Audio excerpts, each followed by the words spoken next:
4th, 2026. If you all rise, and I will lead you in the Pledge of Allegiance. Please follow me in reciting our Pledge of Allegiance. I pledge allegiance to the flag of the United States of America and to the republic for which it stands, one nation, under God, indivisible, with liberty and justice for all. Thank you. And procedures for teleconference meeting attendance. Yes. SB 707. Thank you, Mr. Harris. This meeting is being conducted as a virtual and in-person meeting, so I will do a roll call of the trustees to confirm attendance. Ms. Ginsburg, Mr. Razzo, Present. Ms. Langton, Here. Ms. Fessler, Mr. Kehoe, Present. Mr. Moore, Here. Mr. Green, Present. Mr. Rue, Present. Mr. Pantoja, Present. Mr. Harris, Present. Ms. Fessler and Mr. Robbins will be absent today. Trustee Green will be participating under procedure teleconference under SB 707 due to a physical condition. Can you please confirm if there's any individuals 18 years or older present at your location? There's nobody here that's over 18 except for me.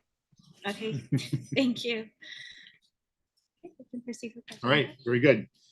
With that, we're at item number 4, approval of minutes. We need a motion for approval of the minutes from February 4th, 2026. So moved.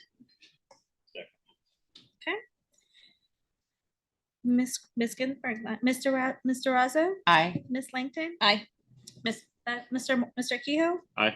Mr. Moore, Aye. Mr. Rue, Yes. Mr. Pantoja, and Mr. Harris. Aye. Okay, passes unanimously. Item 5, public comment. I've received no request from the public to address the board. Brings us to executive update, LACERA All-Stars. Yes, good morning, Trustee Harris. Good morning, trustees. As we pull up our LACERA All-Stars, again, we want to recognize the following individuals who've gone above and beyond their roles at LACERA. So specifically, Christine Roseland, Kenneth Rios, Anna Chang, and Tony Nguyen. Want to commend them on an All-Stars nomination as well as, or receiving All-Stars, and then as well as web watchers Diane Lang, Long, excuse me. I don't have my glasses on. That's okay. So congratulations to those individuals. Yeah, thank you. And then we want to move into member spotlights. And we want to recognize member Vivian Hong. Vivian is set to retire with 34 years of dedicated service at LA County. She began her career as an intermediate clerk in the county assessor's office, moving to the Department of Public Works, where she currently serves as a program manager 1. She's again set to retire in March. And one of the things she looks forward to in terms of her retirement plans is getting back into running, caring for her fruit trees, and spending more time with her ragdoll cat, Moon. So again, congratulations, Vivian, on 34 years of dedicated service and her retirement.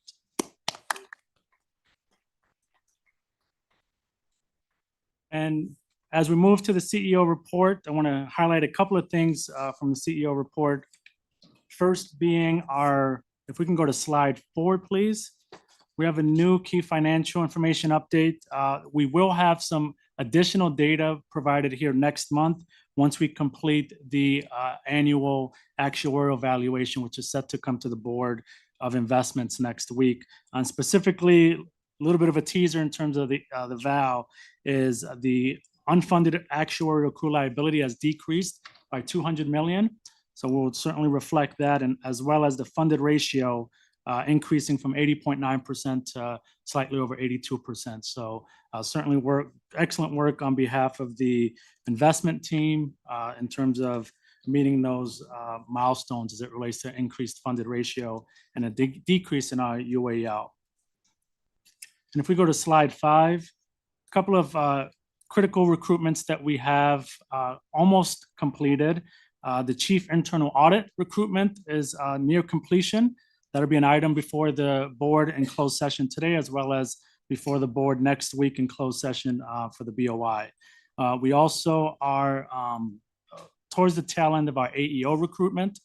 So we're making significant progress there.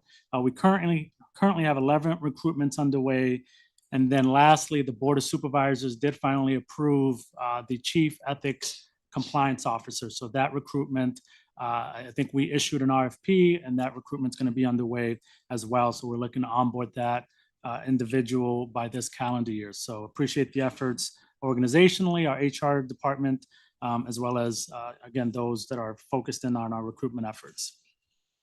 And then lastly, as we're going to provide a more comprehensive March Madness overview, but just a brief synopsis on what March looks like.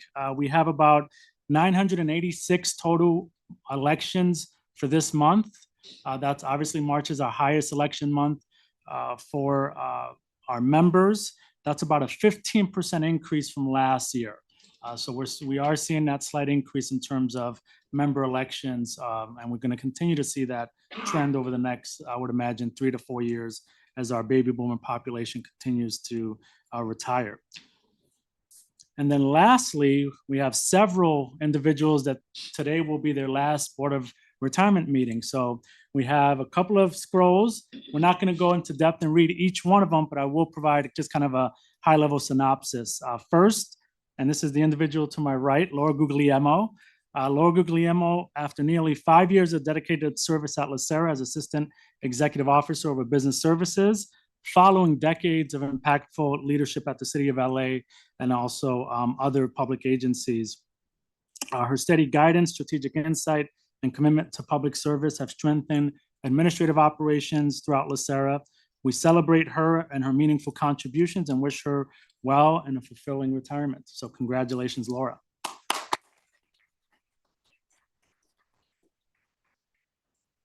We also have Vincent Lim, who currently serves as our Chief Disability Litigation Counsel. Vince is going to conclude about 2 decades of service as Chief Counsel, as public service at LACERA, but also as Chief Counsel, currently serves as Chief Counsel for disability litigation.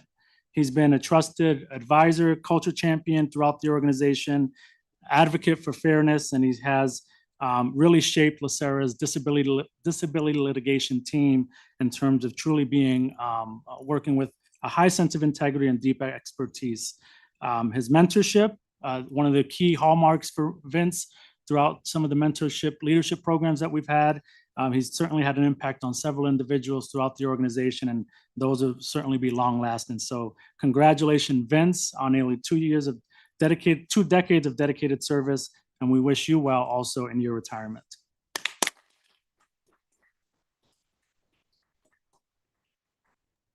And we have Bernie, who currently serves as our Chief Quality Assurance Officer. Bernie has 26 years of dedicated service at LACERA. He's one, as in terms of our quality assurance program, leads accountability, leads really a mindset of continuous improvement, has built systems throughout the organization over his 2 decades at LACERA to ensure that, you know, the concept of paying the right person, right time, right amount is executed. So certainly appreciate Bernie and his efforts over the more than two and a half decades, and wish him well in retirement and time well spent with family. So Bernie, congratulations.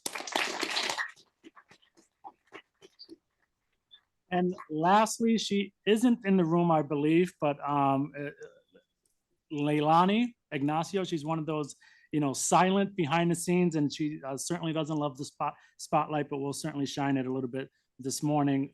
Leilani leaves or retires after 45 years of dedicated service. I repeat that, 45 years of dedicated service. Most recently as Assistant Division Manager for Retiree Healthcare. She has deep institutional knowledge, no pressure, Cassandra, compassion for members and retirees, and an unwavering dedication for service, and obviously shaped generations throughout her tenure at LACERA. We appreciate all her service, wish her well in a well-deserved retirement, and again, she'll certainly leave a lasting legacy behind at LACERA. So Leilani, congratulations.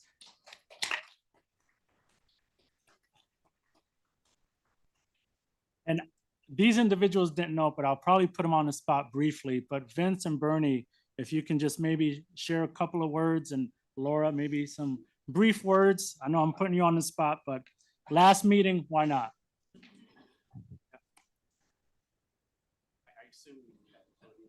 Wherever you like. Yep. Yeah. Oh, is it on? Oh, all I want to talk about is gratitude. This has been the best job I've ever had as an attorney. This is my 36th year as a litigation attorney. And I'm really thrilled and about the last 7 years when Santos came on board. Boy, you guys chose a winner. That was amazing. And that changed my work life dramatically, significantly. And then he, of course, in turn, hired Lewis and Laura. And so you got this great executive team that really inspired me to go even further above and beyond what's necessary. So I want to thank all of you for making these great decisions and making my work life more rewarding. And I'm leaving with a lot of gratitude and joy. Thank you.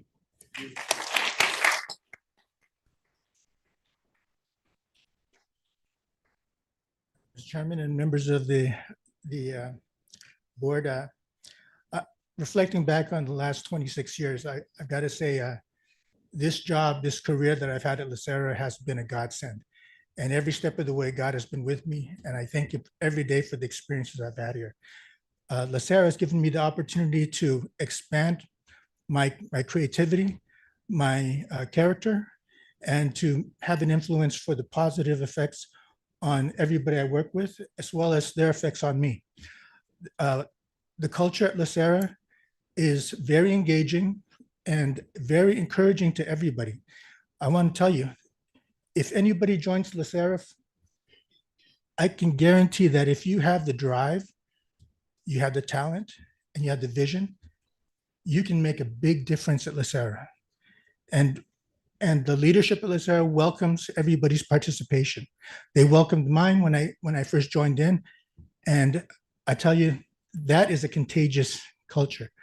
And I encourage everybody to maintain that culture, because that's what's going to take us into the future with innovation, with creativity, and with drive. Thank you.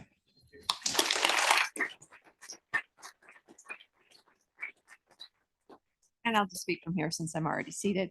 I also have a tremendous amount of gratitude to this board and the trustees for allowing me to serve. Lewis and Santos for hiring me. This has been the pinnacle of my career, my last leg of a long public service career, and I've absolutely loved it. It's gone the fastest of all of my years, but I thought about this in my over 30 years of service. I've had the pleasure and the privilege to lead over 1,000 individuals. And that is really exciting for me, because in that time, I've really tried to be a role model, to be a guide, to be a mentor, to be a coach. And my personal successes, my professional successes pale in comparison to what they have achieved and will continue to achieve. And so I'm really proud of that. And I think that that's one of the most wonderful things about our mission here is we are serving those people. This dedication to public service, these were all public servants that I had that pleasure to work with. And I'm so grateful to LACERA for taking care of them and their families and taking care of me and my family. So thank you all. I really appreciate it. And I couldn't agree more. The future of this organization is so incredibly bright. I'm personally, I've had the pleasure of working with some fantastic leaders who have shared so much with me and taught me so much. Honestly, the best of the best is sitting to my left. I've told Lewis this before, but I can't imagine being so young and having so much intuitive knowledge about how to lead people. And so it's very exciting to me. And I think that the team here is incredibly lucky to have him, to have a leadership team, and have all of you guiding us into the future. It's very exciting. Thank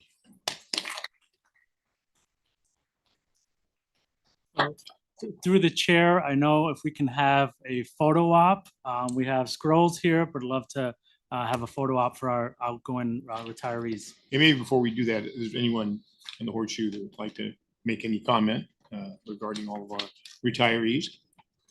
I had my hand up. I was going to ask actually how many from LACERA was going to retire, but you answered that question for me right there. I'll just say briefly, Laura, you're a legend between the city and the county. Whenever I brought up your name, everybody spoke highly of you. There was not a single person that didn't know you or didn't speak highly of you. You're going to be a huge loss to the organization, but everybody deserves the right to retire. You've done amazing stuff here, so I appreciate that. Vincent, just the highest level of ethics that you brought to this organization. I've always loved discussing things with you or any type of issues. I knew you were going to give us 110%. Bernie, same thing. I mean, you brought so much to the organization and led us in so many different ways. And Leilani is going to be a massive hit to us. I feel old now when I'm sitting here and I'm seeing the people that are leaving. Yeah, this is a big hit. Yeah, you're going to have some tough shoes to fill here with all these vacancies. But I'm so happy for everybody, and I know that they have left seeds here that are going to grow much bigger than they were here when they had their time here. So that was it. And then I did have one other request, because I was going to ask safety numbers. So if you don't have them offhand, please just send them my way. I'm interested with the how many of those 936 for safety numbers. Yeah. But thank you. Circle back on that. We are losing about 90 years of institutional knowledge with these 4 people retiring. Actually, 95 if we include Laura. She gave us 5 years. Thanks, Laura. No, and I really wish you were staying. I'm. If we have to approve her leaving, I'm gonna abstain or deny or whatever. But no, thank you all so much. As a trustee, even though I'm fairly new on the board, it means so much to hear what all of you had to say about LACERA and the leadership. It makes me feel like LACERA has been making amazing decisions up till now, and we will continue to do that.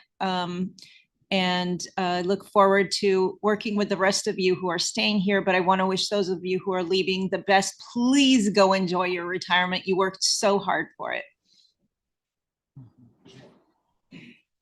To all the retirees, I'm a retiree myself, and I retired from public service. And so I hope all of you will be able to look back on your careers as a public servant and know that you did the best in the circumstances you were in, and that you made a difference. And don't think of this as the end of anything, but it's the beginning of a whole new life of service that you can continue. Congratulations. Anyone else? I'll just add to that briefly. Yeah, it was touched on. The institutional knowledge that we're losing is pretty significant. But I am extremely confident that everyone who's leaving has done their number one job, which is they've groomed the people coming up behind them and put them in positions to succeed. And that's always been the legacy of LACERA, and I have no reason to believe that's not going to continue. I do appreciate what everyone has done. I have to say, Mr. Lim, I hope the Board of Supervisors agrees with your assessment that occasionally this board does make good decisions. Just note the date and the time that that statement was made. Hope we can continue to do that. But I just want to thank everyone that is retiring and those that are who are remaining, because yeah, you do have some big shoes to fill, but I know you're all very capable and ready to step up to the plate and fulfill your obligations. So thank you all very, very much. Want to do that pictures now? Let's do that.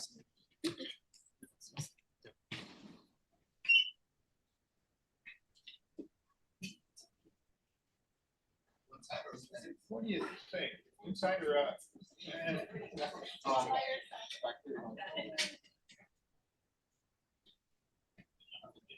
Yeah, you'd think we'd have this down. We're pretty good. We're pretty good. Try to stand sideways.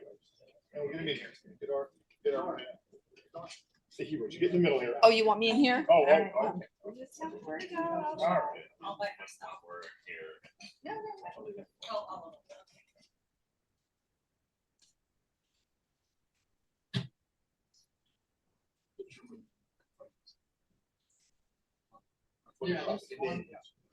Individual ones for-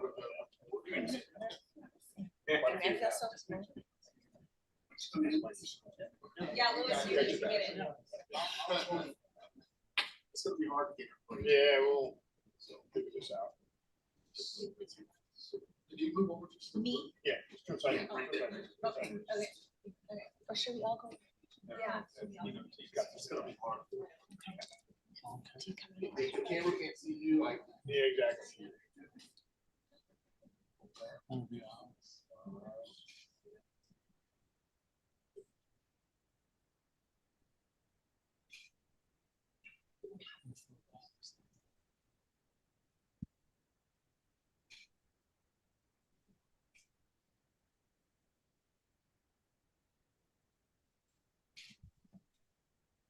Okay.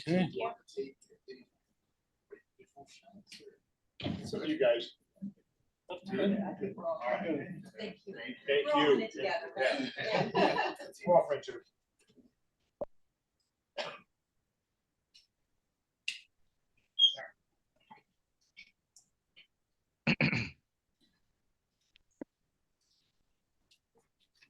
Thank you very much.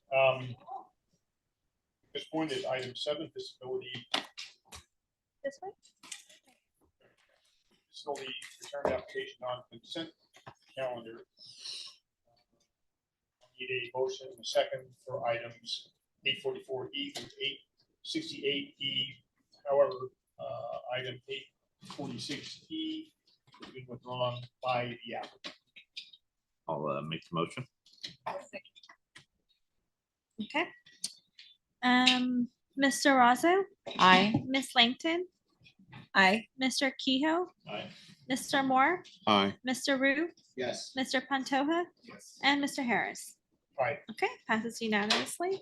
I need a motion and a second to approve the retirement applications 857E through 868E. So Wait. moved.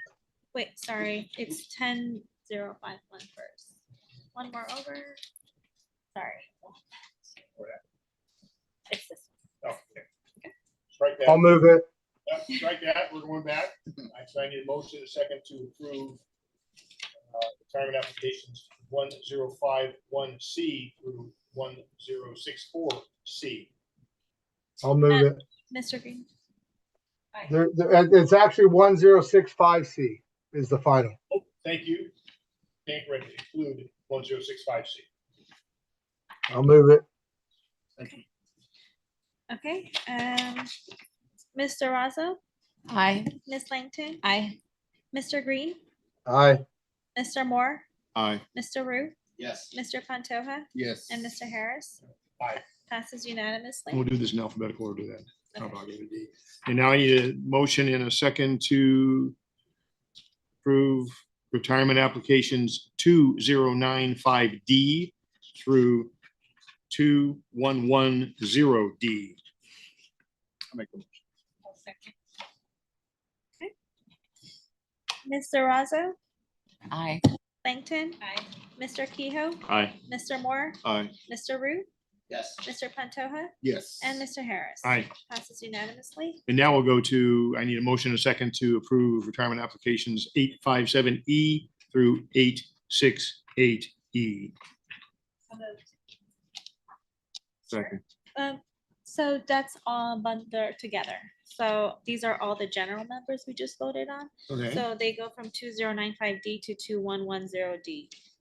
That's why pages 6 what happened to here? 7, pages 6 to 7 are Yeah. together. Right here. You got it. 2095D to 2110D.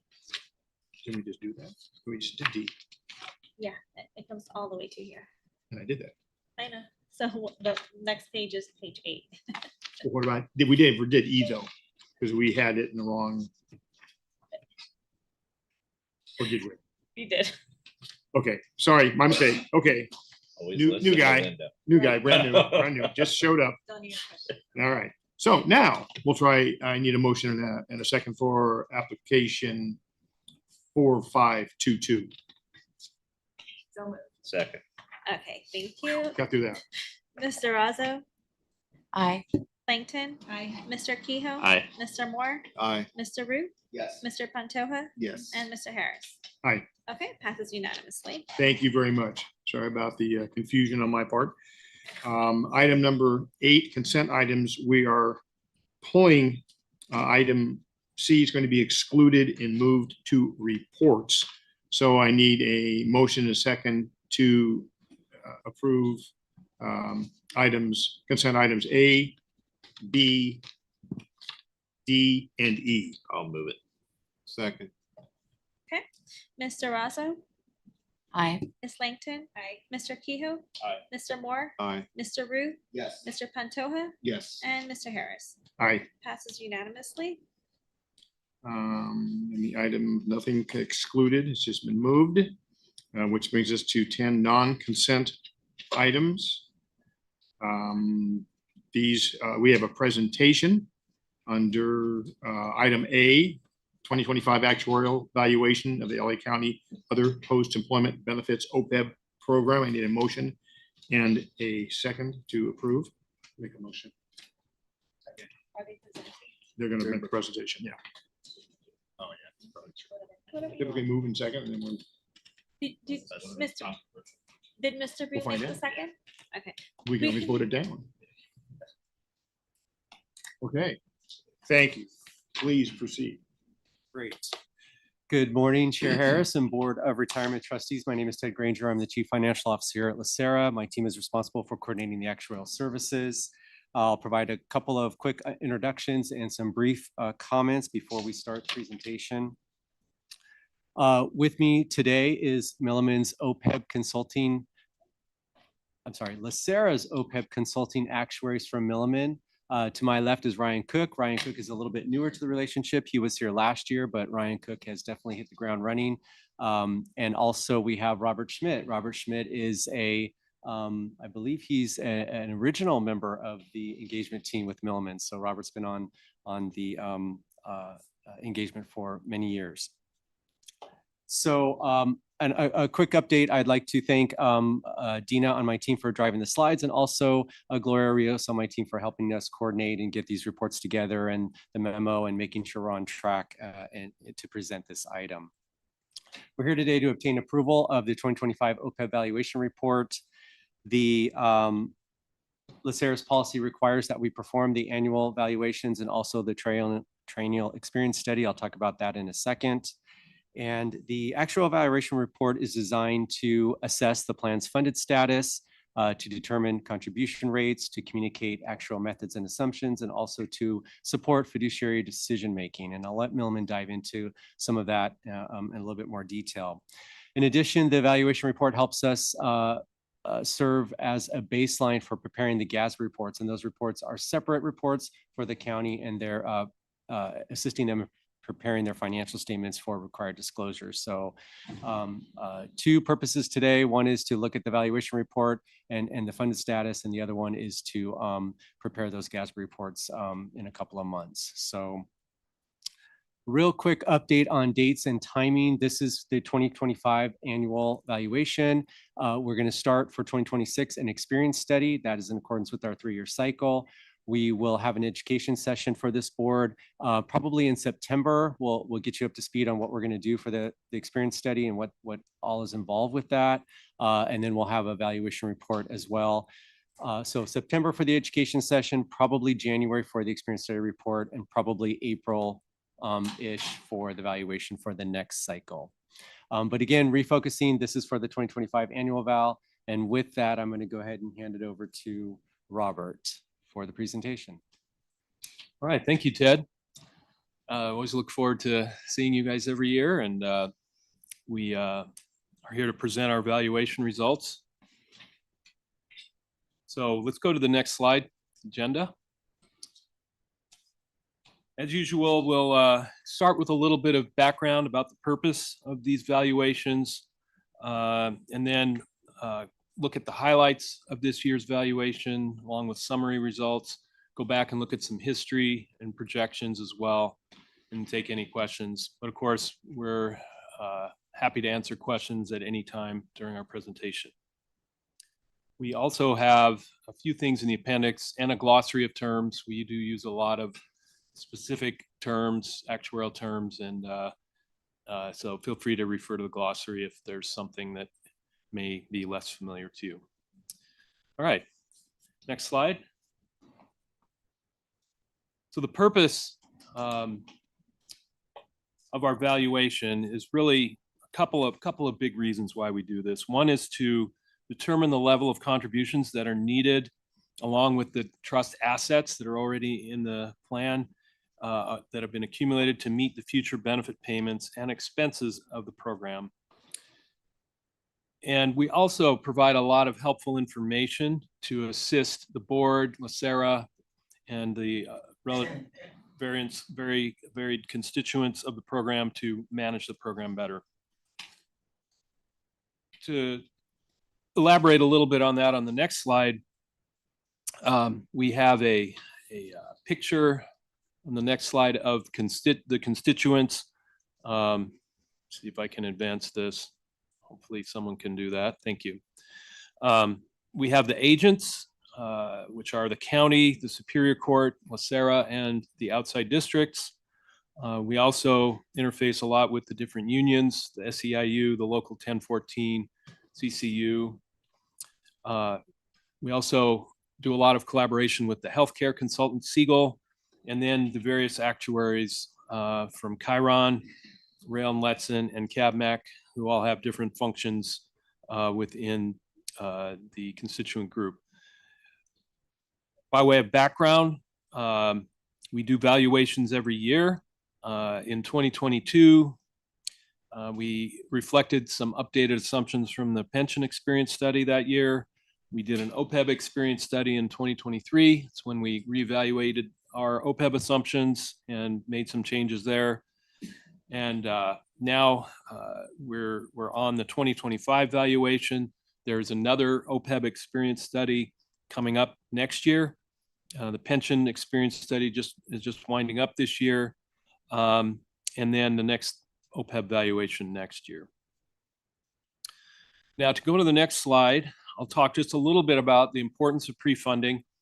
And this is something that LACERA became very cognizant of quite a few years back. When we look at some of the history, I'll talk a little bit about pre-funding and how it came about in LACERA. But things to remember are that pre-funding saves cost in the long run because you can rely on the earnings from invested assets to help pay the benefits, and it reduces the outlay from the agent employers. It also allows us, when we do our financial reporting and accounting calculations, to use a higher discount rate because there are assets funding the benefits, and it reduces the liability and helps with reporting. And our next item, which is the borrowing and credit, rating agencies view pre-funding positively, and they would assign a lower risk to an employer that is pre-funding those obligations. Also, it's good for labor relations as well. Benefits are seen as more secure. And then finally, contributing more now makes it easier to manage cash flow in the future by paying benefits out of the trust. And on that note, I will, Ryan will talk a little bit more about the details of how the funding works. So let's go to the next slide, please. Thanks. Okay, thank you, Robert. So this slide and the following one are kind of some high-level overviews of how the money is moving around between the different players and going into the trust and the custodial fund and whatnot. So what's currently happening is that the employers are contributing two different sets of money. So the top left bubble here represents what we call the pay-go costs. Those are the monthly benefit payments that are going out to the insurers to cover the cost for the retirees. Currently, the employers are paying those monthly, and it's going into the custodial fund managed by LACERA, and that custodial fund is used to pay those insurers. In addition, the custodial fund is used to pay the administrative expenses to operate this program. Separately, the employers are also putting money aside into pre-funding contributions. That's that blue bubble in the middle on the left. Those pre-funding contributions are going into the OPEB trust. That OPEB trust right now is in a buildup phase where it's accumulating money so that down the road, which I'll get to on the next slide, can eventually be used to help pay for those benefit payments. But right now it's just in that buildup phase. A very important part that Robert touched on is that yellow circle in the bottom left. All of the money that's in that OPEB trust, in addition to building with the contributions that the employers are putting into it, it's also earning investments, which are going to help fund those future benefit payments. So if we go to the next slide, this is what the long-term goal of the system is that once that OPEB trust has grown to a point where it's sufficient to be able to cover benefits, then the picture simplifies a little bit, and that the employers are just going to be making a single contribution into the OPEB trust to cover all of the different components that are needed that will calculate in our funding valuation. That OPEB trust is also going to have a significant amount of investment earnings down the road as it grows larger. The combinations of those investment earnings plus the contributions come in will then be sufficient that the OPEB trust can afford to pay out the benefit payments and cover the expenses. So the long-term goal is to get to the simplified approach. And this is where the pension plan is at that you're used to seeing. All right, so then if we go to the next slide, we'll dive into some of the highlights from the valuation results. So we completed our, like Ted said, the evaluation of the OPEB program as of July 1st, 2025. The high level result there is that's a couple points. The UAL, so that's what we call the unfunded actuarial accrued liability. So that's the difference between the liability that we're calculating, kind of the central point of our valuation is to determine what the cost of the obligations of the program are. We compare that to the assets that are set aside. That difference, that shortfall, we call the unfunded liability. That grew a little bit last year. The primary reasons it grew are that each year, just part of our valuation process is that any shortfall from the prior year is going to increase with interest. In addition, participants are working another year, earning another year of benefits. We call that the normal cost. So the interest on last year's unfunded liability plus the normal cost caused that UAL to grow every year. That can be offset by the employer contributions that are coming in. Plus, there are additional actuarial gains and losses that occur where experience differs from what we expected. In this case, this year, we saw that that normal cost plus interest did exceed the contributions that came in, so the UAL grew by a little bit. In addition, there were some actuarial losses on the healthcare trend assumptions, and our claims cost experience caused liabilities to grow a little bit more than we had predicted. That was offset by favorable asset performance, where the asset returns outperformed our expectations, and so the UL didn't grow by as much as it could have without that asset outperformance. One of the key assumptions that we touch on every year is the discount rate. That remains steady this year. It'll be looked at again next year with the OPEB experience study, but this is a reminder. For the pre-funding agents, we use a discount rate of 6.25%. That's the expected return on investments in the trust. And for the non-pre-funding agents, those couple small outside agents, we use a 3.5% interest rate for them. And that's the earnings expected on their general funds. While the UAL did increase, and so the shortfall between the assets and liabilities grew, the funded ratio improved. And so there's a little bit of a dichotomy there in that the funded ratio, which is the ratio of the assets to liabilities, can increase and look better in the sense that the assets are now representing a larger portion of the total liabilities, even while the dollar amount of the UAL is growing. It's just something that happens with the math when you have a very large number of liabilities and a smaller amount of assets, is that the dollar difference between the two can get larger while the ratio gets better. So that's what we saw this year, is that ratio improved from 16% to 19%. So the funded ratio is improving as the employers are putting money into this. Speaking of employers putting money into it, another point of our valuation is to calculate the actuarially determined contribution. We call that the ADC. That's what's based on the funding methods selected by the employers. We do calculations to determine what's our amounts that are to put into the fund that will be in line with their funding policies and will be sufficient to be able to make benefit payments when they're due.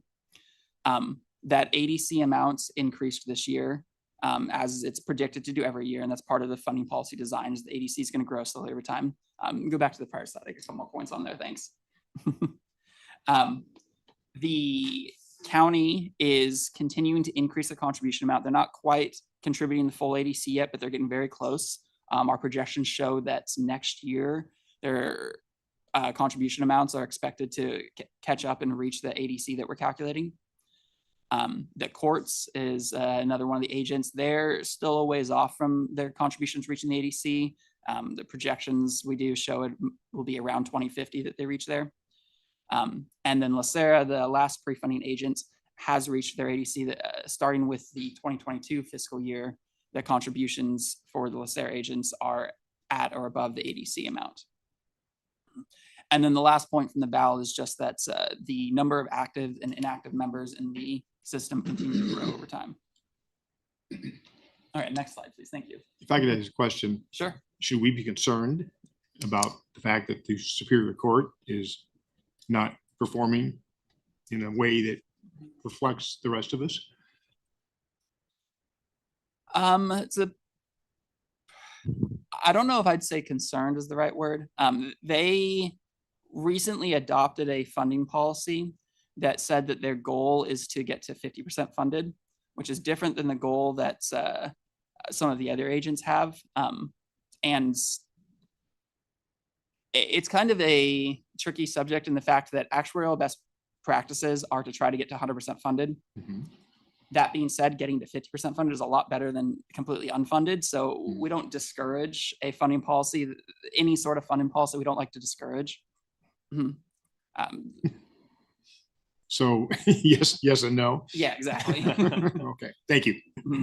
I think just to add to Ryan's comments, one of the other things we want to do, Chair Harris, is we are talking with the county about a little bit more formalized funding policy, sort of from their perspective. Right now, the county's funding policy is more of what we might characterize as a budget policy, providing those pre-funding contributions as well as paying for the pay-go. As the county is approaching that ADC amount, we've been in talks with the county about some of their goals. One is to sort of combine those two funding streams. So we're taking a look at that. And I think the second part of that discussion might be to talk to them about setting up something that looks a little bit more like a funding policy that includes, similar to what we have on the pension side, some of the actual methods, for example, the 30-year rolling amortization. Maybe we need to look at that, but talking with them about that. And what I'm trying to get to, my point is that we would also want to include LACERA and the court in those discussions at some point. So not that we will change the court's goals and aspirations, but at least maybe we could include them and show them what the county's funding plan looks like, and maybe it would persuade them into adopting something similar. So let me follow up on that, because I was looking at the report where you said that all of the employer programs are being valued separately, and that's this past year was the first time we've done that. Through the chair, Trustee Moore, in 2018 was the first time we changed the program reporting to an agent plan model for the 3 employers that are pre-funding through the trust. So LACERA, the county, the court. So back in 2018, we changed, at the county's request, the reporting model. So each employer could look at this report and they could determine their own liabilities and their own funded ratio. So from an accounting perspective, from an actual reporting perspective, we have the 3 agents that are in the trust. We have the other agents grouped together that are not pre-funding. But from an investment perspective, it's a little bit different. We have the OPEB trust as an investment vehicle. So actuarial and accounting wise, they're separately accounted for and reported. Okay. Then what did you mean by, you just mentioned it about the policy initiative. Yes. And you said you wanted to discontinue budget surplus funding and revert to lockstep pre-funding in proportion with the county. Right. So I want to understand what that meant and what the implications were to our budget, our administrative budget. Right. Increase, decrease. Okay, yep, great question, and thank you for raising that. And let me get started, and I'll let Laura chime in at the end. So because of the agent model, LACERA can contribute separately at a different rate to its pre-funding amounts. LACERA back in 2022 decided to do that, and how we did that was we took a look at our budget, and we normally get a projection from the county in terms of our pre-funding contribution. So the county says, okay, we're going to project in our budget that we're going to pre-fund this amount of money. And there was a proration of what amounts the county would contribute, and they would provide that amount to LACERA. So the county sort of set the pre-funding sort of level.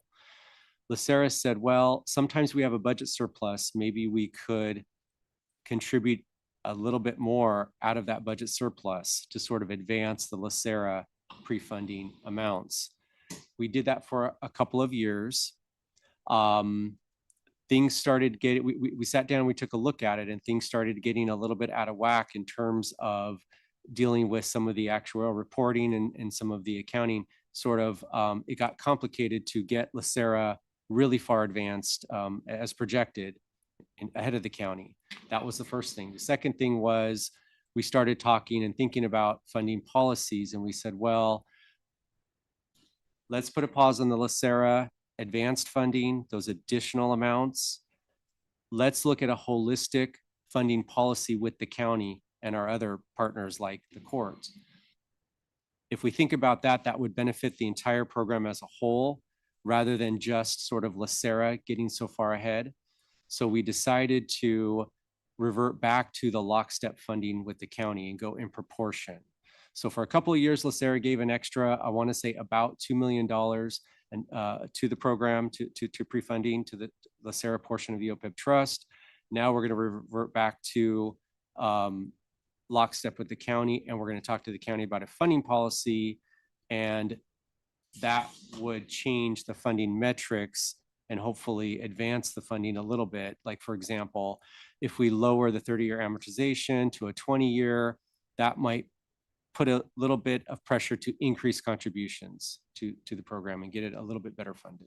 Well, my thoughts were, what would be the disadvantage to everybody else if we accelerated our pre-funding and just get our portion pre-funded, especially since we have that administrative budget that gives us some flexibility and discretion in how much we spend each year. So if I may, through the chair, Trustee Moore, that was actually essentially our attitude when we started to pre-fund extra. How can we provide greater security for our members, for our LACERA staff members, and also try to kind of encourage a little pre-funding, right? We see how when the investments are working for you, then ultimately it's a lower cost. But our partners are not in the same financial position. And what we found is we're accelerating rapidly, not in lockstep. The impact of that really has to do with how the funds are invested as one unit. It's still in the trust. That's where we started to have a problem. We started to think about, well, how you invest the funds changes depending on your funding status, changes on when you're going to have to start drawing that down. So we really need to be more coordinated in how we approach the future. And that's why we'll be going to the JOGC in April with our funding policy, our budget policy, and we're proposing in that policy to bring it back to alignment with the county. And it's really because as we think about the next few years, we really need to, when we start to draw down from those funds, we need to be in alignment. It doesn't, well-intended, didn't really work out.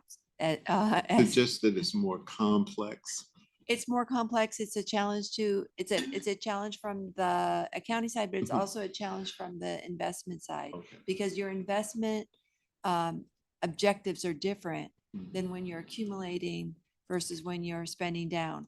The for example, on the pension side, right, we keep a certain amount of cash on hand. Mhm. Well, we don't make as much money on that cash, right? So if LACERA needs the cash to pay benefits, but the county needs, and the other plan members need those funds in higher producing asset categories, it starts to get very complicated because it really is one trust. It's not three separate trusts. I think I got it. Yeah. Good morning, Mr. Chair, trustees. To further punctuate Ted and Laura's comments, potentially, if you go to the extreme that we fully fund LACERA's portion of the OPEB trust, there would potentially be diseconomies of scale. It would cost more to operate both pools because you have, instead of one large plan, you have two small plans, one being much smaller, and they would have to have two different asset allocations. So if the LACERA OPEB trust were fully funded, it would be a portfolio 100% of bonds. And there would be no more need for private equity and some of the other strategies that are currently in the OPEB investment portfolio, which means that the check size for OPEB would be smaller, which means that the cost to invest those would be higher. And then for the LACERA trust, which would just be bonds, we would have to build up capabilities just to implement an all bond portfolio. So it would be, there'd be complexity and potentially diseconomies. Yeah, I got it. Can I ask? Does it? So the board was the one that gave the direction to pre-fund. So we take responsibility for that, but we didn't have the full picture. I understand the argument. I don't necessarily 100%. I'm not 100% on board, so it'll be good job C discussion. But doesn't the same occur with the Superior Courts? And I mean, doesn't the same issue happen there? So if I may, through the chair, we've had, I think last year, robust discussion on pre-funding.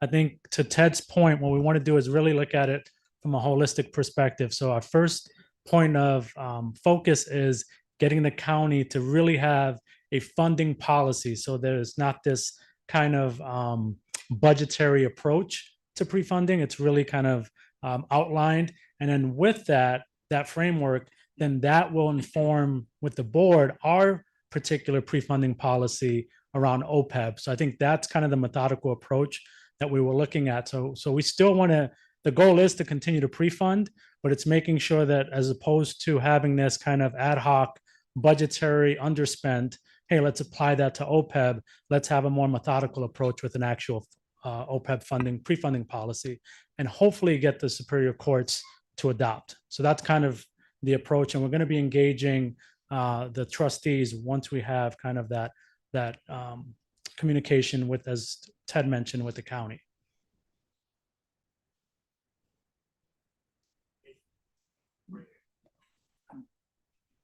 Okay. So the valuation results we were talking through, this slide gives a little bit more numbers to the high level summary I gave on the prior slide. Like I mentioned, there were strong investment returns this last year. Our assumption for the trust is that it'll earn 6.25% each year. Last year, it earned 11%, so quite a bit better than assumed. That's one of that along with the employer contributions that are going in, or the largest drivers that cause that funded ratio to improve. Like I mentioned, it went from about 16% to about 19%. The actual determined contribution that we calculate each year, that did go up. However, when you express it as a percentage of payroll, it was roughly level, moved from 16.9% of pay to 17.0% of pay, so barely moved there. The bottom line here looks at the components of the unfunded liability. So we start with that actuarial accrued liability that we calculate, the primary result of our evaluation. That went up as is expected to do each year. It grows with interest plus new entrants and the normal cost on people accruing additional benefits. So that grew from 24.7 up to $26.9 billion. Then there's credit for the assets that are in the trust. So last year there was $4 billion in assets. This year there's 5 billion. So that grew quite a bit. The difference between those two numbers, that liability and the assets, is what we calculate as the unfunded actuarial accrued liability, the UAAL. And then that gets to the result that I mentioned in the prior slide of that increased slightly from $20.7 billion to $21.9 billion this year. So on the next slide,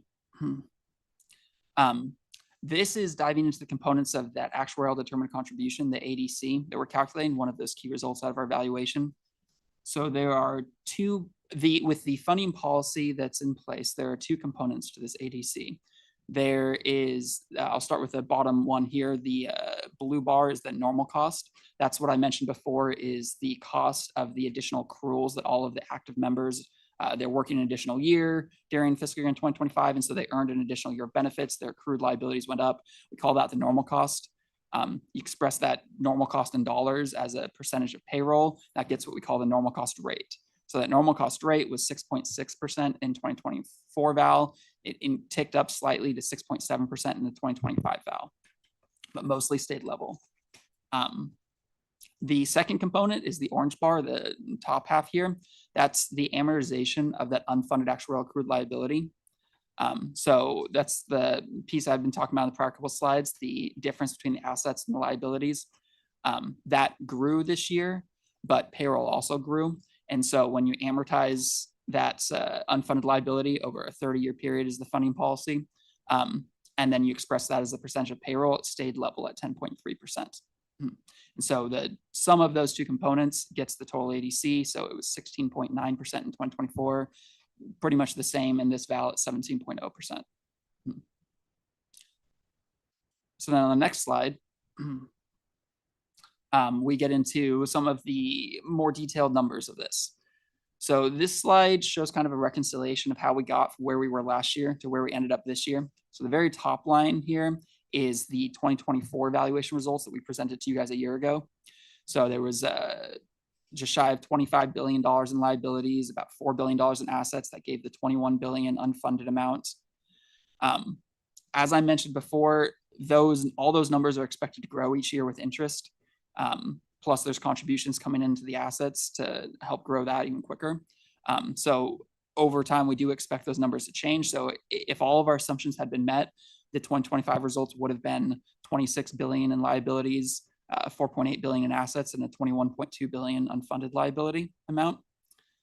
However, the reason we do these valuations every year is to reflect the actual experience in the year as opposed to, and see how that differs from what we assumed.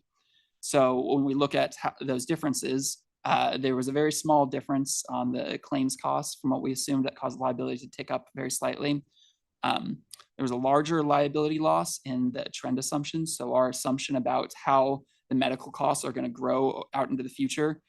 This year's models showed a larger trend, showed that those costs are going to be increasing quicker than what we had assumed previously. So that caused the liabilities to go up by about $1 billion. And then there's miscellaneous other experience gains and losses having to do with the demographics of the participants and the choices they make. That caused a slight gain, dropping the liabilities by about 0.2 billion. And then the asset outperformance that I mentioned previously caused the assets to grow by about 0.2 billion more than we expected. So you combine all those pieces together and you get that bottom line that we've been presenting on, which is liabilities are at about $26.9 billion. Assets are at about 5 billion. And so that gives you the difference of the unfunded liability of about $21.9 billion.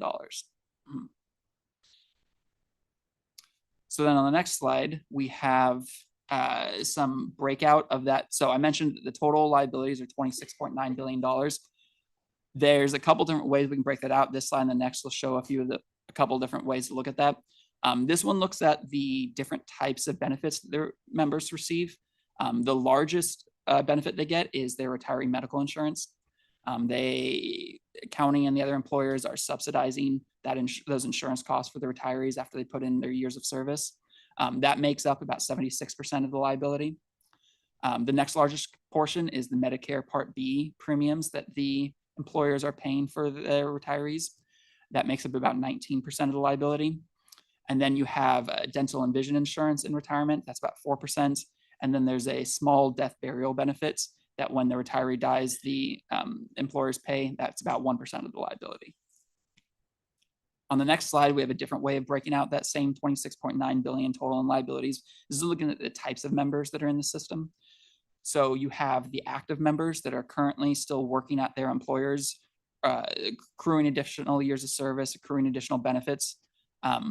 The accrued portion of their benefits represents about 48% of the liabilities that we're valuing.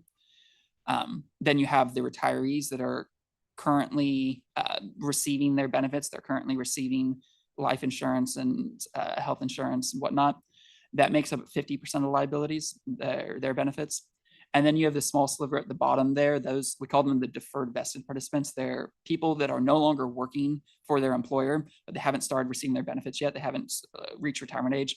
Once they do reach retirement age, then they can elect to start receiving their medical benefits and other benefits. And so that represents 2% of the liability. Okay, so then the next slide.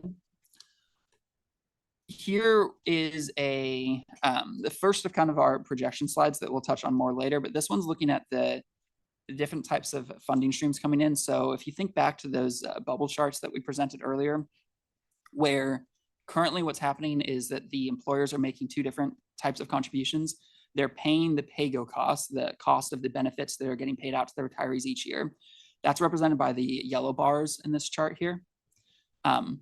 In addition, the three pre-funding employers are putting in extra money into the OPEB trust. That's the blue bars here. The policy that the county set was that the ADC, the amount that we're calculating that I described on one of those prior slides, was a little bit high for them to just jump straight from making no contributions or from making just the pay-go contributions all the way up to the ADC. And so what they put in place was a policy where they would be putting some amount of money aside into the OPEB trust, those blue bars each year, and they would escalate the size of that amount, and they would continue to grow that until they got up to the ADC. And then once they reached the ADC, then they would just start contributing that every year.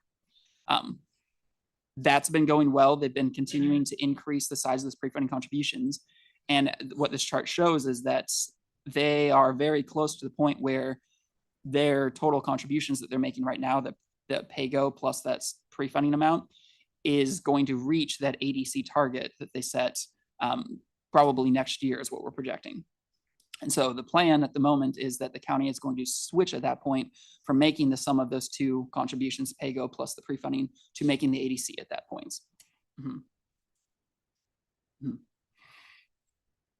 Okay, and then we'll, I think I'll pass it off to Robert to go over some history on the next couple slides. Okay, so our next slide has a history of our valuation work all the way back to the first year in 2006. And on this slide, there are four what I would call major milestones.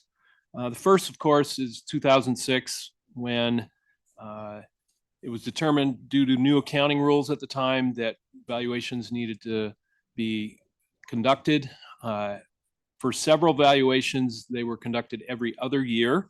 So you'll see 06, 08, and so on. And then due to the continued growth and some of the benefits of pre-funding, by 2014, we actually had that second milestone, which is the beginning of pre-funding. So that was our first valuation with trust assets.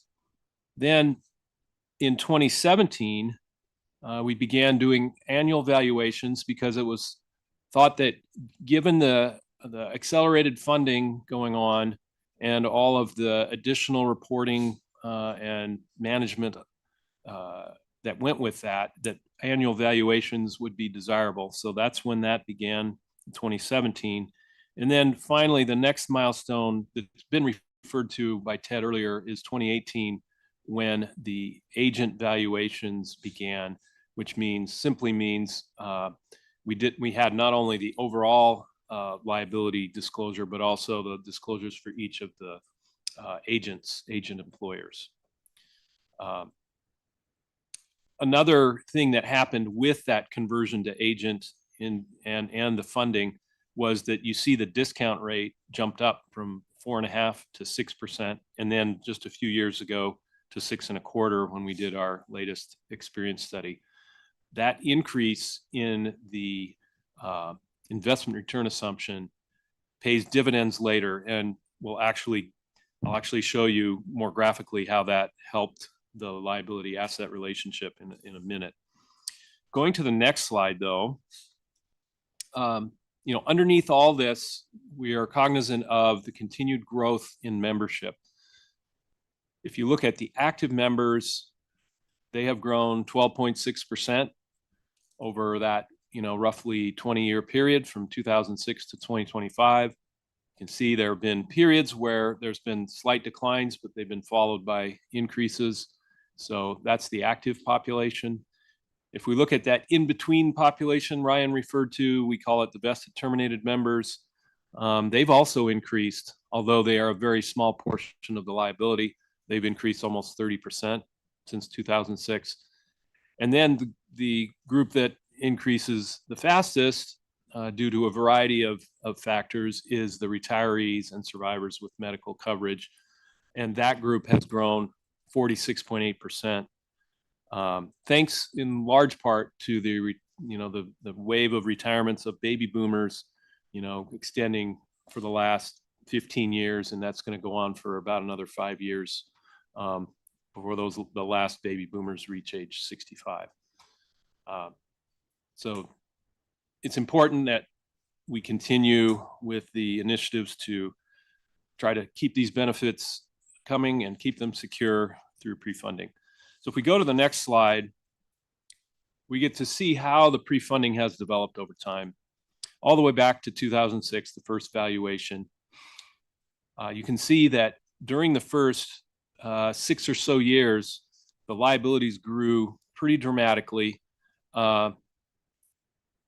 But when pre-funding started, you can see the assets starting to grow, and then the redetermination of the discount rates, we were able to actually use an investment return assumption once we had assets that were projected to fund the benefits over time.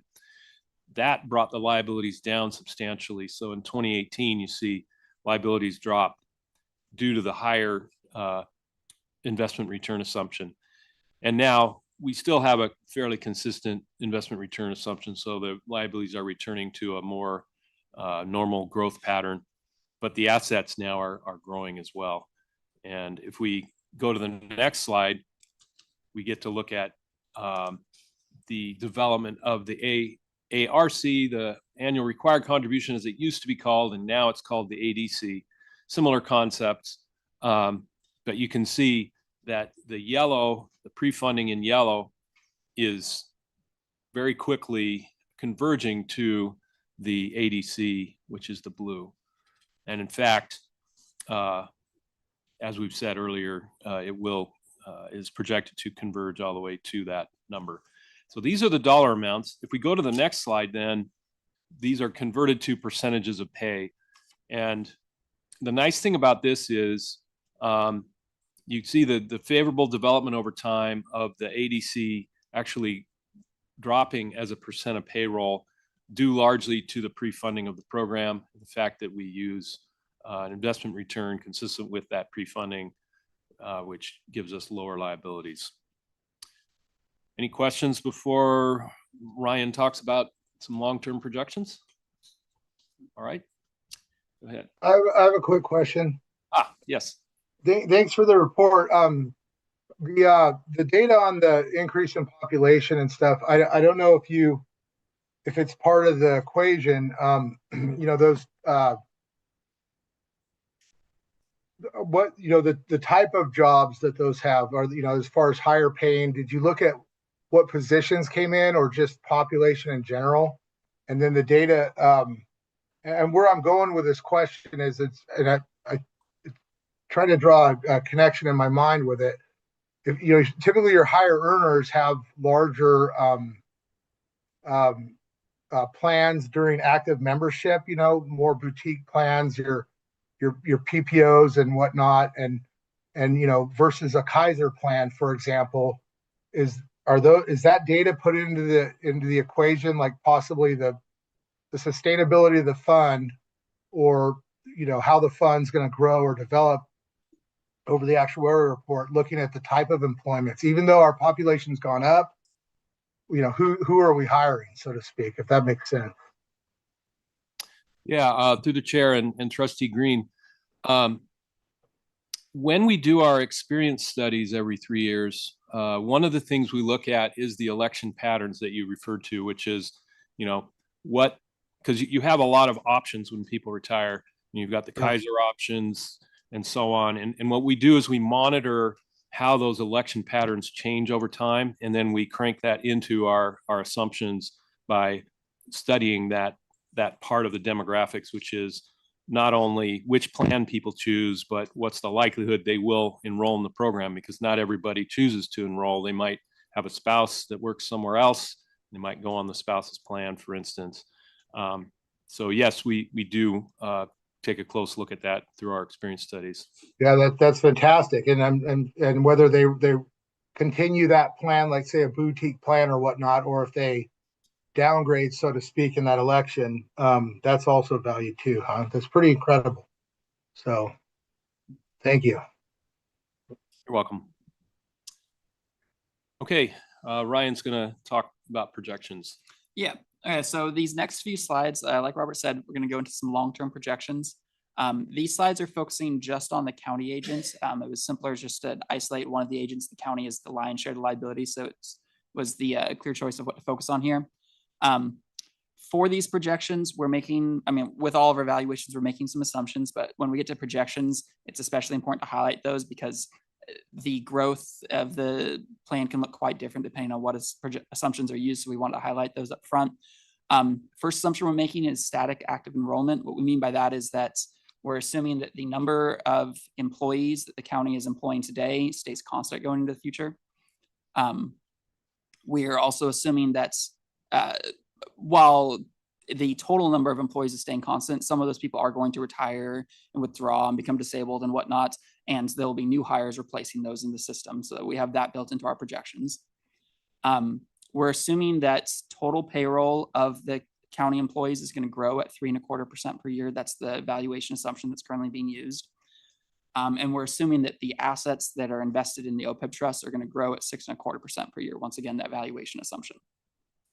And then just one note that these projections are actually based on our 2023 OPEB funding valuation. So they are a couple years old. And that just has to do with the timing of these projections are not something that we build in as part of our funding valuation process, but they are part of our GASB reporting. And since the GASB reporting is on a little bit of a lag, it means that these projections are on a little bit of a lag. That being said, the general results they show haven't changed in the last couple of years, so it's still helpful to highlight what the shape and what it looks like going into the future. So if we go to the next slide, we can start diving into those results. This slide just shows that the liabilities and assets are projected to continue to grow over time. So 50 years from now, it's projected that there will be $71 billion in liabilities and $42 billion in assets. So that has to do with the interest on the liabilities that I mentioned before, normal costs of people earning additional benefits, and just inflation over time means that these are growing. Because of the pre-funding efforts that the employers are making, that's what's causing that asset line to grow significantly from the $4 billion or $5 billion that it's at in this valuation up to the $42 billion that's projected 50 years from now. If you go to the next slide, we show the ratio of those two numbers. So that funded ratio that we talked about before, currently it's up to 19% with this val. It was at about 12-14% with the 2023 val that we use the starting point here. That's, like I mentioned, projected to grow significantly as these employers are putting in money into the system. So by 2053, it's projected that the fund will be 60% funded. And then on the next slide, we are looking at the contribution levels. So this shows two different lines. There's the ADC amount, which is that actuarially determined contribution that we calculated with each of our evaluations. That is projected to grow over time due to inflation, and then also just part of the intended design of the funding policy is that it's going to grow with payroll growth in addition to inflation. The total contribution levels that are being put in, goes back to that bar and line chart I showed earlier, where the employers are in the process right now still of ramping up their contributions. but it's projected that starting next year, those contributions will reach that ADC, and then the plan from there is that the contribution levels will follow that ADC. So that's what this chart is showing. And then the next slide is the same information as this one. If we go to the next slide. Sorry, one prior. I might have jumped ahead. Oh, okay, sorry. Yeah. I imagining in slide that's not in there. Okay, so that's it then. Any questions on this valuation? I know we went through a lot of information really quick, and I appreciate the discussion that you guys had throughout it, but anything else that you want to talk about? I have a question. Are you aware that the county has implemented a hard hiring freeze just recently, last month? How will that impact your projections? It'll slow down hiring, so that stagnant assumption is not going to be in the near future.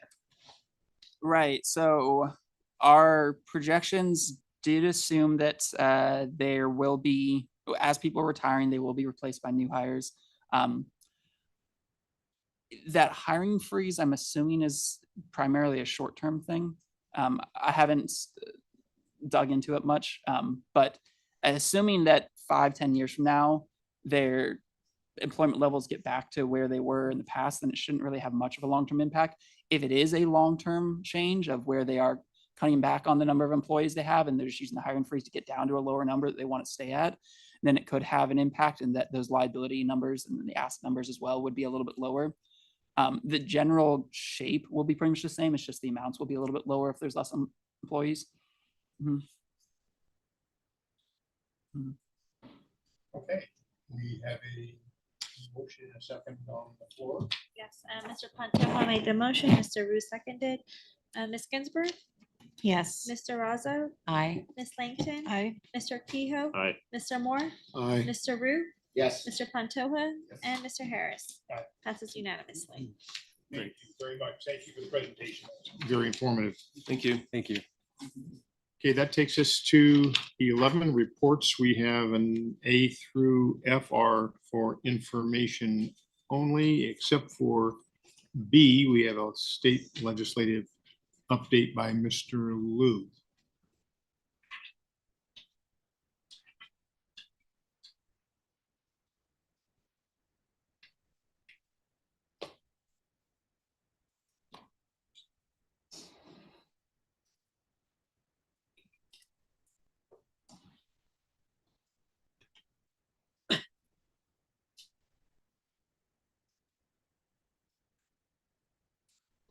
Yes, thank you, Mr. Chair and trustees. So today we have Naomi Padron from MKP Government Relations, who's our state legislative advocate, and she's here to give an update on state legislative developments as well as some information about the upcoming governor's race as well. So as soon as she gets set up, I'll hand this over to her.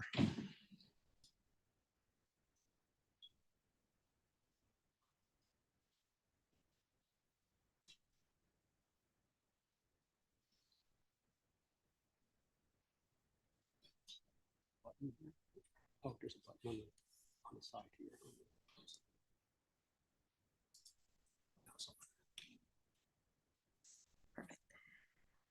Good morning, everyone, and thank you for having me. I appreciate the opportunity to provide a legislative update as we move into the second year of the 2025-2026 legislative session.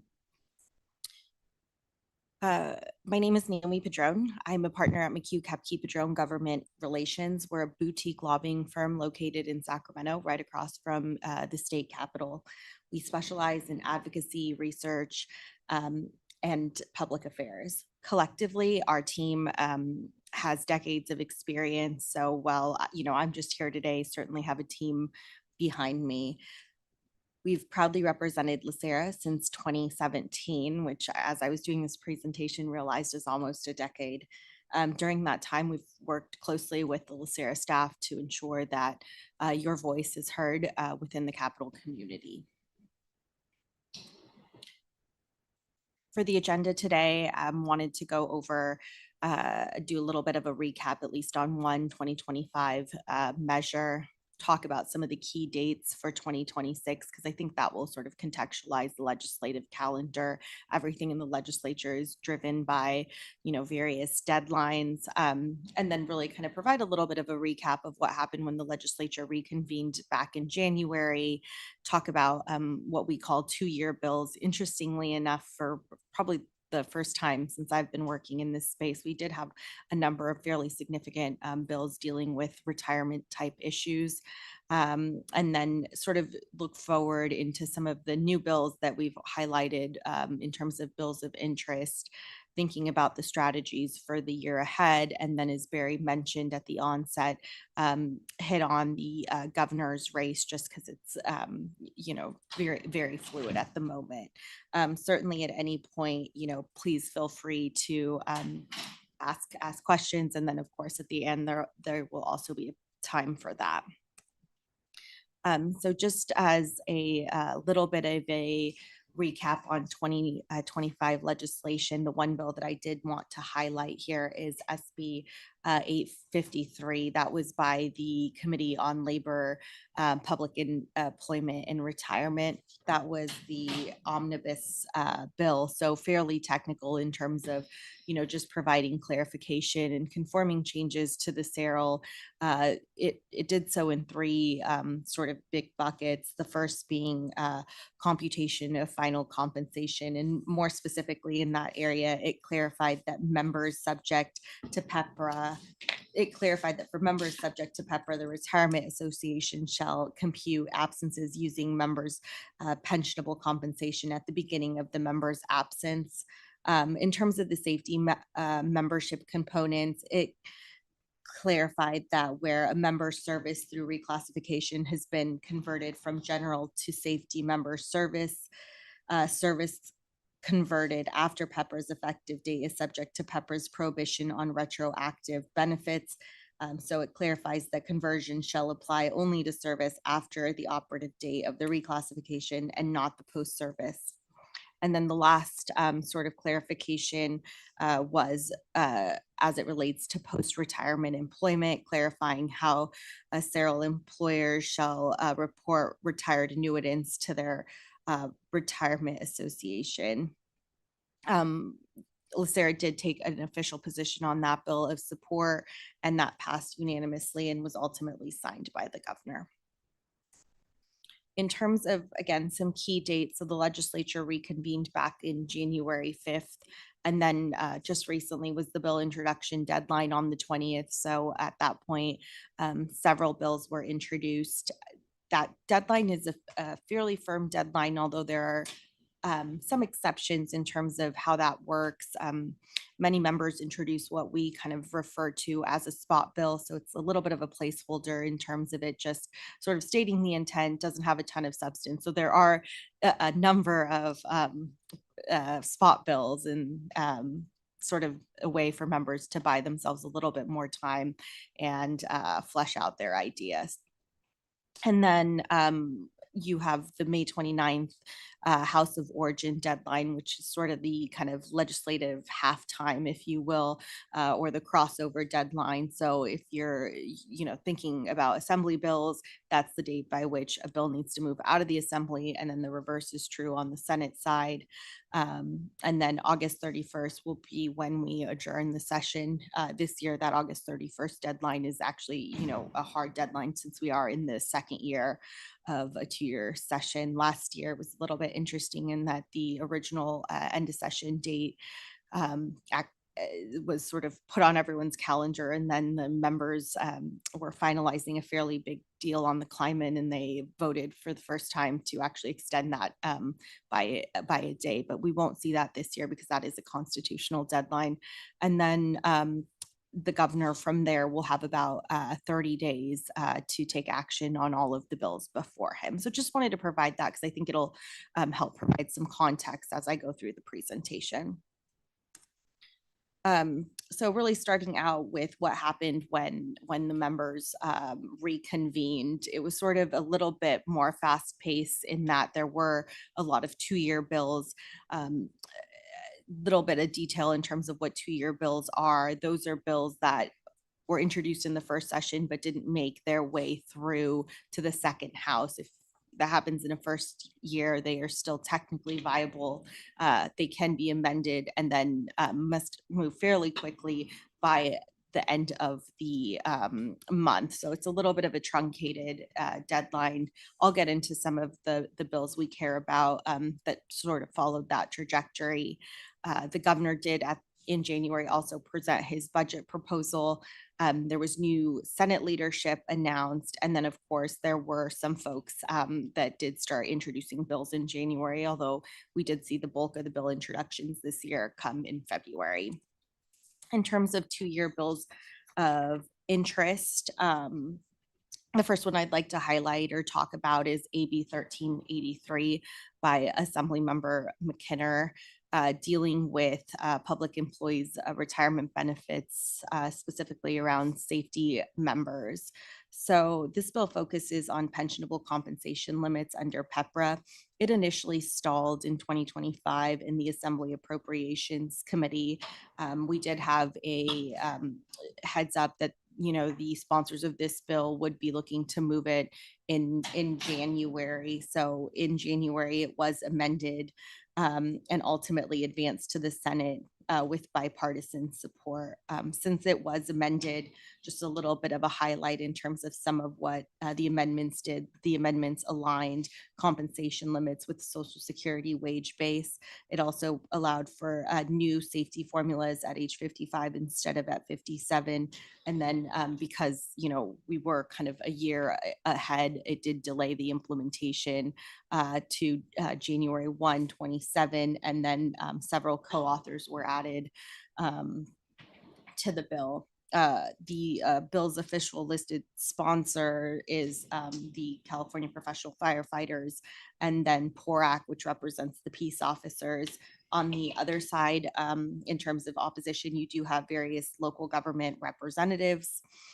We have not, or LACERA has not taken a position on this measure, but it certainly represents a significant discussion in terms of, PEPRA. And so it is one we're closely monitoring and have been in contact with not only the author's office, but the sponsors of the bill to make sure we're up to speed in folling that.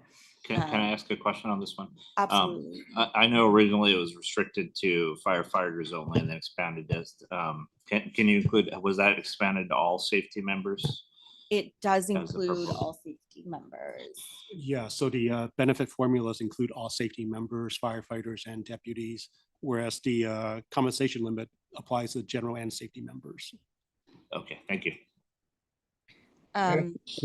Excuse me, Mr. Chair, sorry to have my hand up. And the Social Security wage base limit currently is, what was it currently at the time of the latest revision and ideation in January? Let me look that really quickly for you. I was trying to find it. I had that in the my January report. So just so I'm understanding the language, because I'm looking at the red line right now, as far as the negotiations for the ability for a bargaining unit to that got struck, but the language specifically is on or after January 21st requires systems subject to PEPRA to adjust pensionable compensation limit to be consistent with specified percentages of contribution and benefit base under specified federal law in respect to old age survivors, disability, and insurance benefits. That's basically, that's the language for the Social Security cap, correct? Yes, correct. So if you recall, when PEPRA was first implemented in 2013, they used a wage base at that time, which was about, I guess, $113,000. And then PEPRA gave a methodology of how you would apply cost of living increases to that. Yeah. So what this would do is just set this to a new wage base and start that process over again. So the new wage base, I think, under Social Security would be about 184,000 going forward. 184. Yeah, this would have been, I think, if it had been in effect in 2026, because that's the new wage base. And then for systems that are, covered by Social Security. If they're not covered by Social Security, then it's 135% of that wage base. And then in successive years, you'll use the PEPRA cost of living increases to increase that over the years. So I'm sorry, Barrett, just so I'm clear, that recalculating with a new wage base for Social Security employees would, or for non-Social Security employees, I'm sorry, would define non-Social Security systems, the new wage base would be 184. Yeah, but for us, such as LACERA, if this were to pass, we would be getting 135% of that as a starting point, which would be about 250,000. I didn't hear the percentage. 135% of that. Right. So that Gotcha. would be the new base limits. Which is okay, 135% of 184K. That's for non-Social Security. And what's the Social Security readjustment? People with Social Security systems with It's 184,500. that's people with Social Security, right? And systems without Social Security. Not people. It's retirement plans that offer Social Security. Right. Yes, it's not an individual level, so it would be jurisdictions, retirement plans that are covered by Social Security. Okay, and then the formula is 135% above that base for Social Security is what LACERA would get. For people like us who are not covered by Social Security, we would be getting 135% of that base as a starting point. Excellent. Thank you for clarifying that. And the last question I have is and that they're not restructuring the COLA formula, correct? Correct. So it would be I forget what the CPI index is, but it's the same one that's been used every year to basically increase these limits. The national CPI, right? Yes, it would be the change in the CPIs. It's different from the ones that's used for our COLAs for the benefit plan. It's a different, I guess, the urban or city index. Yeah. Okay. Gotcha. I think that's a national pool, right? By code. Okay. Great. Thank you so much. Yeah, so I know LACERA took a watch position on this, but it's very significant, and I mean, we're talking about from 180K cap to 260K cap. What's the feeling from the legislature on this one? Does it look like there's general support, or does it look like it's going to have some challenges? There has been bipartisan support, both in terms of the votes taken and also the co-authors, on the bill. There's fairly significant stakeholder support as well in terms of, again, some of the safety, members, and just remember at the hearing, there was several, safety members that showed up to testify in support. I think this is going to be one that certainly comes down to just cost. That's where it stalled that in 2025 in the Appropriations Committee. You definitely have, a leader in this space in Assemblymember McKenna, who is the chair on the Assembly side.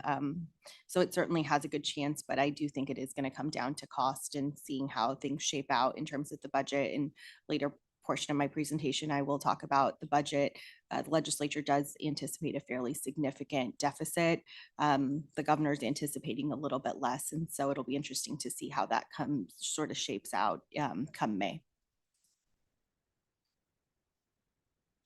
Okay. Thank you. Perfect. Yeah. I'll move on to the next January bill here that we are also just watching. It's Assembly Bill 1054 by Assemblymember Gibson, dealing with drop plans. So as introduced in 2025, the bill was a spot bill or, intent measure. It sort of just said, it's the intent of the legislature to do legislation on drop plans. I don't believe he worked out amendments in time, so that bill sort of just sat in policy committee.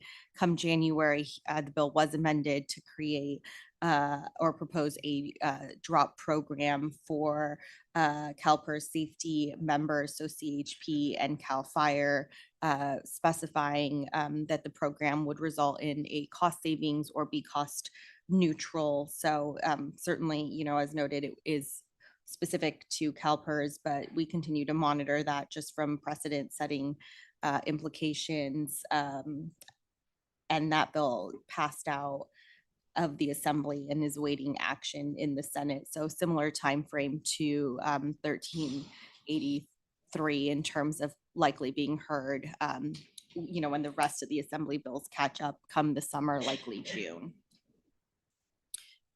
So a couple more two-year bills here that I wanted to talk about. AB 1439 by Assemblymember Garcia dealing with public retirement systems, development projects, and labor standards. As introduced, the bill prohibited a public pension and retirement system from investing in development projects in California unless that project provided labor standards and protections for workers. So as in that form, the Assembly Retirement Committee did have some concerns. We spoke with the consultant early on, just in terms of information gathering. And at that point, 2025 indicated that the bill wasn't necessarily ready for, for a hearing come January 2026. The author pushed and so did want to have a hearing on this bill as is. The bill was heard, but there were certainly several members that, raised concerns. So they sort of passed it out as a work in progress. So it was fairly clear that when it got to the next committee, which was the Fiscal Committee Appropriations Committee, that there would likely be some amendments taken. And it was ultimately amended to exclude serial systems and become more of a reporting bill, just to require CalPERS and CalSTRS to contract with the University of California Labor Centers to conduct a study to determine the impacts on retirement funds of, kind of prohibiting this type of investment. So that bill, as a reporting bill, did pass and is now pending in the Senate. So similar time frame there in terms of likely hearing in June when the rest of the assembly bills catch up in the Senate. The next bill is AB 1323 by Assemblymember Chen. As originally introduced, the bill sought to increase the compensation rate for members specific to the Orange County Retirement Board to not more than $320 per meeting. In talking with some of the the staff that was working on this bill, as well as the committee staff, the bill didn't move forward in that form, I think because there were some concerns as to why only Orange County. So in January, the bill was amended to be applicable to all serial systems. But I just don't think, again, January, very truncated, time frame. I don't think there was enough sort of time and whatnot to have the bill heard. So I think OSERS, who's the sponsor of this bill, decided to just start new. So there is a new vehicle similar to this this sort of concept here that has been introduced. So that gives them a little bit more time. And I'll get into it, but they brought on a Democratic co-author and made it applicable to various systems. Barry, is SACRS, did this go to SACRS? SACRS is, monitoring it. I believe SACRS took a sort of neutral wash position on this. On the initial iteration of the bill or the current? The current one. So, and it's, so the current iteration of the bill would basically provide the Board of Supervisors authority to provide the Board of Retirement authority to make adjustments to this amount. So that way it applies to all the serial systems and allows for more flexibility in that. I think since the bill's been introduced, I do plan to bring it to the IBLC and the board to take a closer look. I was going to ask, I don't remember taking a position on it, but I might have missed it. We haven't taken. We haven't yet, no. So as Barry said, that I'll get into that bill later, but is county opt-in. So yeah, that bill stalled. Sort of looking ahead, and as I sort of mentioned in the context of how how bills will be looked at, I think one of the big factors will be the budget. So the governor has projected a relatively small, I suppose is subjective here, but a relatively small deficit of almost $3 billion, that's significantly lower than what the LAO has projected, roughly 18 billion. A little bit of sort of unpacking those two numbers and the discrepancy there.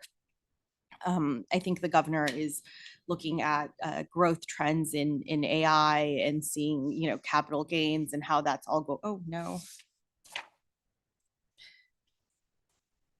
I apologize. In terms of capital gains and how that's going to affect, you know, the state's budget, just because so much of the budget is dependent on taxes.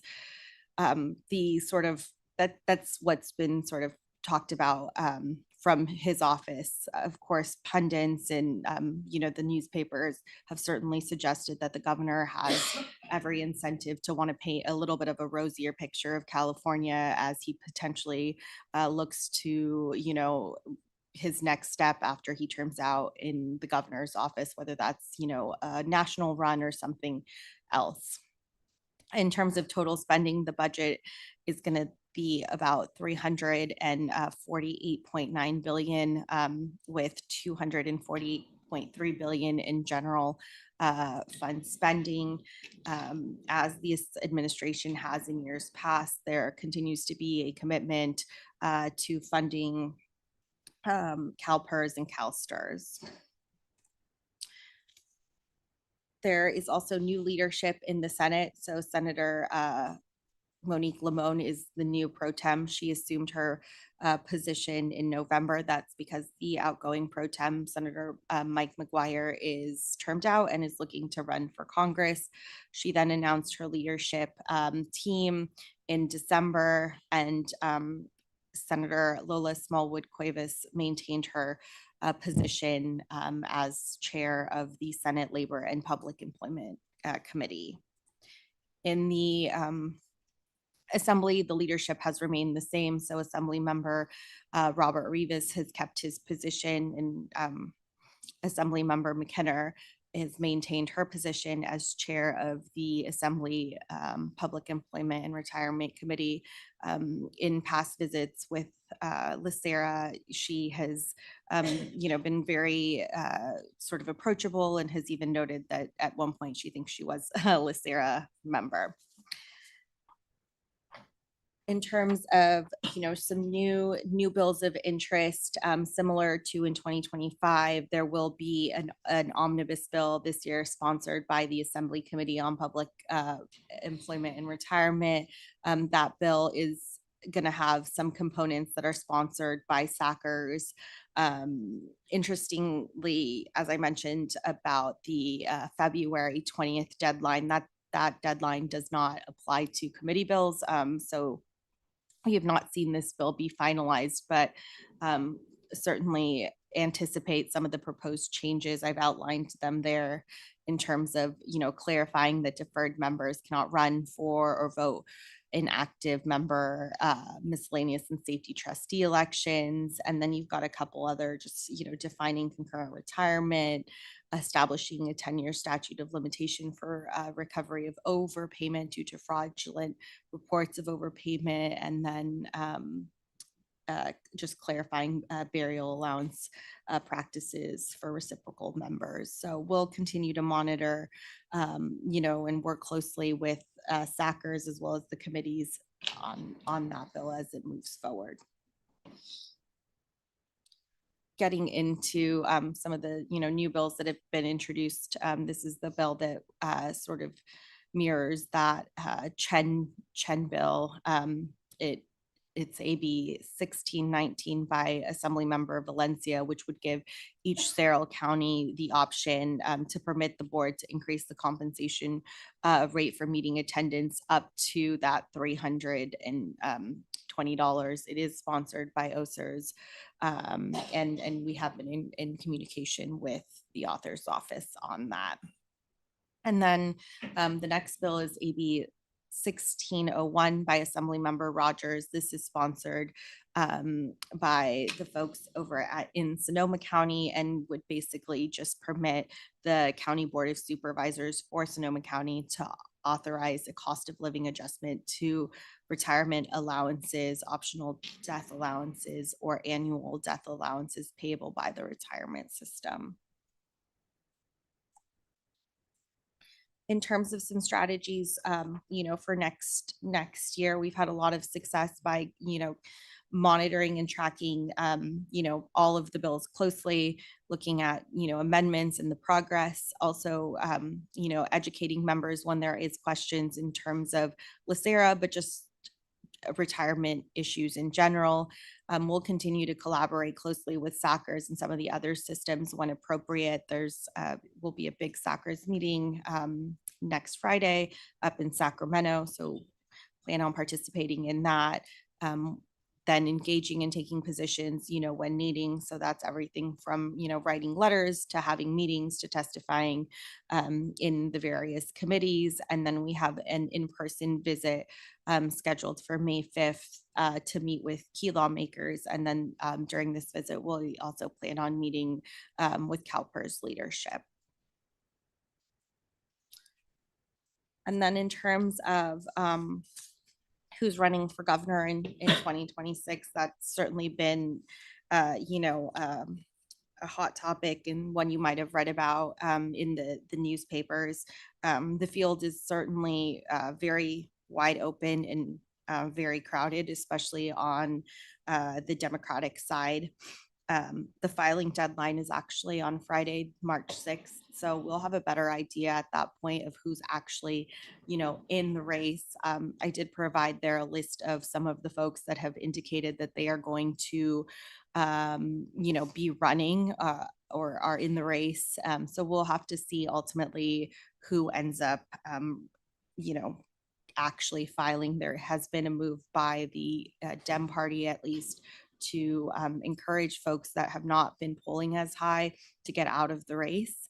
That is just simply because there's so much division within the party. So they had their convention about 2 weeks ago, and in order to receive the endorsement, a candidate would need 60%. No candidate received that 60%. The top vote getter was Representative Eric Swalwell with 24% of the vote. The fear from the Dem Party is that if there are so many Democrats that remain in the race, that it's sort of going to split the vote across the board, and they won't get someone in the top two, and you'll have the two top Republicans, make it through the primary, just because California is the top two state. So if you look at, any of the polls at this point, the two Republicans are leading in the poll. So certainly will be interesting to see kind of how that shakes out, because at this point, so many of the top Dem candidates, if you look at various polls, are very close. And so it'll be really interesting to see if anyone drops out, and if so, who that is going to be. Several candidates have already indicated that, they have no plans to do that. But of course, when leadership, gets involved, that imagine the field will consolidate. And then that election primary will be in June. So, while there's not been a ton of discussion in terms of pension on the campaign trail, certainly understand that the next governor will shape, appointments, budget priorities, and policy dealing with pension and sterile systems. So something that, we continue to look at and monitor, and felt, worth reporting today.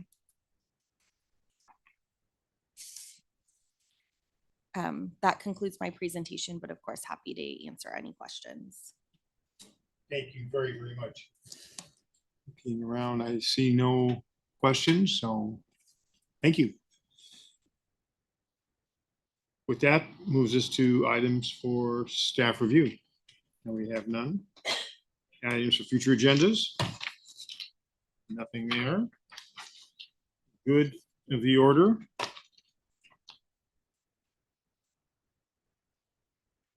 Shall we do it? Mr. Root? Yes. Good of the order? Mr. Pantoja? Mr. Moore? Ms. Langton? Just want to congratulate everyone that's retiring. Thank you. Mr. Kehoe? A 15% increase in over last year's retirements is a big number. So I think that's what happens when the county gives a cash benefit the retirement year. Mr. Raza? Yes, congratulations on all the retirements, and question, when's all the retirement parties so we can all go time? Ms. Ginsburg? And Lois? Anything? Yep, just follow up some of the numbers on the sheriff's side, and these will change. We looked at last year's report, and they tends to be a trickle 2 months afterwards. But out of the 987 retirement elections in March 2026, 181 was from the sheriff's department, safety in general, 116 safety, and 65 general. We'll provide, again, a more comprehensive trend analysis in next month's report and then thereafter. Thank you. Mr. Green?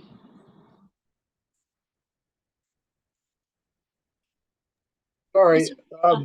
Yes. Hello, everybody. Congratulations on all the retirements. I just want to comment. I think Ms. Langton said about the years of service and acknowledge the same thing, that, you know, the things have to change, right? People need to retire. You can't work forever, and there is institutional knowledge that's lost, but I do feel really confident in the system and our succession planning, that I know all the folks that were retiring have ensured it's in place and success. And so, you know, you get to still be a liability for LACERA, or, you know, work for LACERA in a different way as a liability. So we'll do our best for you, and I hope you have a long and fruitful retirement to all of you. Thank you, Mr. Green. Mr. Harris? I'll just echo everyone's comments. Congratulations to all the retirees, and that's it. Should we go to With that, we do a break. whatever you guys want to break or continue?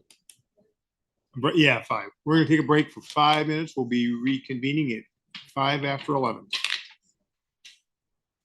Lunch is here.